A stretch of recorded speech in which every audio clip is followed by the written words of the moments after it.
So what have we got done today apart from the sanding on this one? Well, I've renewed the rivets. So there's the new rivets, all nice and in, nice and tidy. They don't wiggle about like the old ones. And then I've riveted the back strut in. That's all done. I'll pull back on that so you can see it. It'll all be painted obviously, but that's back. And then I took off the reversing light and then realised I've got to get behind it to hold the bolts to get the blooming thing off. And on the other side, of course, the fog light, these have all rusted up. So these are all rusted solid on the back.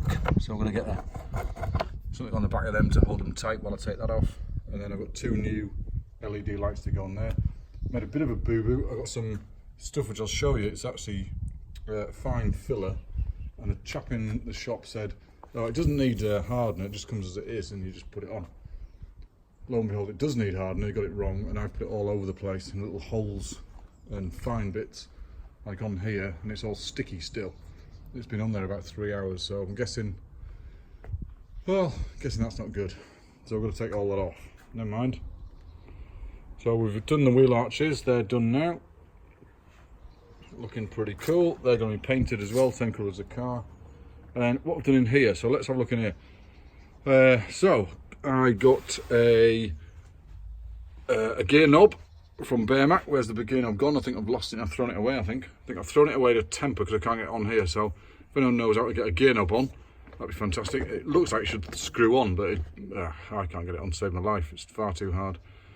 However, the 4x4 knob, that went on perfectly, so that's got a new 4x4 knob on. And then what I've done here is disconnected all the wires. Oh, there's my gear knob.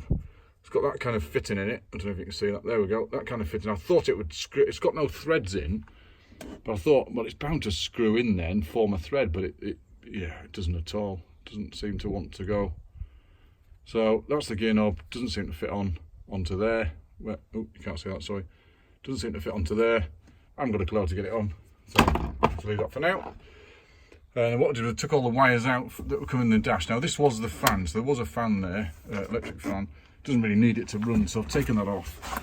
I don't know why someone's added to it, probably for off-roading or something. And then I've taken all of the gunky wires out of there. I'm going to clean that up, make it all tidy again. So all the dash is all tidy. And this is a fuse box under here.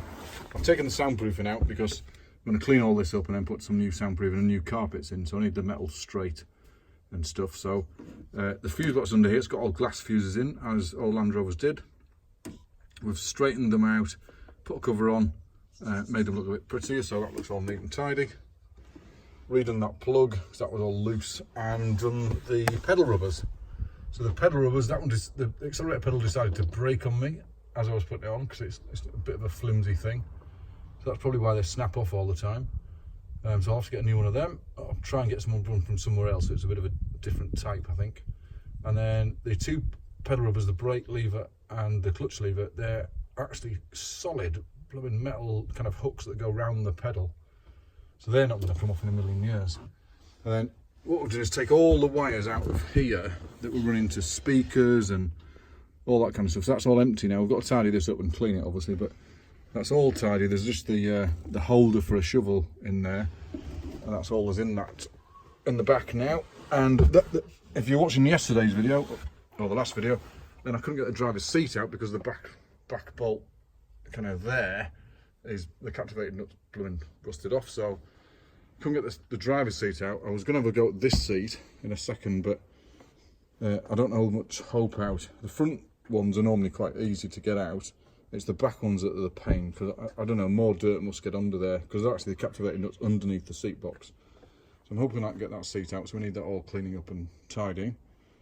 If we do, brilliant, that'll be superb. And I'll show you the wires I've taken out. These are wires that I didn't know what did. So there's all the wires I've just snapped off and I've cut off, taken out of the cab because they don't seem to do anything. One's the spotlights, one's the speakers, I'm sure, and the other ones are the old radio lights. So I've taken them out, so we're not having a radio in here. It's just going to be a naked Land Rover with one spot on the front of the cab. We've got the cab now down to 1,000. I might be able to see that I jump on the running board. The cab's now at 1,000 grit, so that's all nice and shiny and smooth. It's a bit dusty at the moment, but it's all shiny and smooth and ready for paint. starts getting paint. I'm not going to knock the dinks out because, in fact, let's see what knock that dink out. I say I'm not going to knock them out, then try to knock them out. There's a couple of dinks in the roof, but are we bothered? Go from a bit higher. It's a LandRover roof. Not too bothered about dinks in the roof because not really. You're not going to see it anyway. The ridge lines are all pretty good. They're all quite straight, and the gutter's all straight. So I'm going to leave the dinks in there. Sorry about that alarm going off in the background. It keeps going off for some reason. I've cleaned out this gutter. I don't know if I said that yesterday. I've cleaned out this gutter and reseal that with Tiger Seal later on once we've got some paint on there and it's dried. And that's the LandRover today, I think. Have we done anything else? Don't think we've done anything else. This all now at 1,000. Oh no, sorry, that's 600 there. That's all 1,000. Charlotte's been rubbing down, and she's got this all beautiful and smooth. So that's all 1,000. That's all ready for paint in there. So, and she's got the back cleaned up as well. In fact, yeah, she's done them as well. So this was a huge lump of filler on there. So we've got that cleaned up. This is all at 1,000. That's all nice and smooth. Not quite ready for paint that bit yet, but virtually. And then this bit here was a bit of a lump. Not sure what to do about that bit there. I'll have to sand that down a little bit more. Maybe file it or something. And get rid of that bit there. Need a bit more sticky stuff on there. That's smooth. That's now at 1,000 as well, so that's pretty good. That's it's got a few rough patches in, but that's nearly at 1,000. That's all right. She's looking pretty good. This I love this line here. This line's gorgeous. This one, lovely and smooth, and it's ready for paint. And of course, there's my sticky stuff that's blooming. That's daft. That. It's fine lines and filler. In fact, I'll walk in the garage, show you the packet. So just so you don't make the mistake yourself, because it's a bit of a tip at the moment, of course. Whoops. So this is the stuff. It's called Dolphin Glaze, U-Pole Dolphin Glaze. The instructions are in multiple countries apart from English, and well, bonkers. You do need hardener. So lots of goodies have arrived today. Got the carpet over here. That's down there. That's the full carpet. So I'll put that in later when I've cleaned up. We've got, what have we got here? We've got some carpet adhesive, and we've got some we've got brake cleaner, and we've got what's this stuff here? Let's have a look. Oh, we've got impact adhesive. That's for the vents. We're going to glue the vents up. And we've got plastic coating. That's for the dash. And I'm hoping that's black. It isn't black. I'm a bit stuck. We've got plastic clean there. So plastic cleans for cleaning the wheel arches and cleaning the dash before we spray them in plastic coating. I'm actually not sure if we should use some filler first. I'm not sure. And then we've got rust encapsulator, because you can't take all the rust off a LandRover unless you rebuild anything from a chassis up, and I'm not doing that. So we've got some rust encapsulator to hide the, well, not to hide it, but to stop the big bits coming through. My trusty Dremel piece of kit that's been used a lot. that's going to be worn out by the time I finish this, I think.